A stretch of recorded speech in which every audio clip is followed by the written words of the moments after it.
शीशा के गिलासवा में चीनी शरबतवा पिए के बेरिया हो पिया गलन कवाल दिया। शीशा के गिलासवा में चीनी शरबतवा पिए के बेरिया हो पिया गलन कवाल जिया। पिए के बेरिया हो पिया गलन कवाल जिया। हम तो जानती कि पिया कवाल जिया। हम तो जानती कि पिया कवाल जिया। लुकाई देती हो उनका कपिया कलमिया। लुकाई देती हो उनका कपिया कलमिया।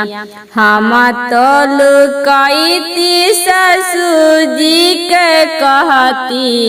हम तो लुकाईती ससुर जी के कहती। लड़ाई देती हो माई बेटा में झगड़ा वाला गाई देती हो माई बेटा में झगड़ावा।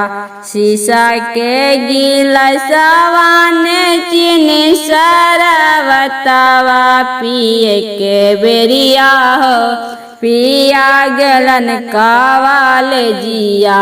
पिए के बेरिया हो पिया गलन कवाल जिया।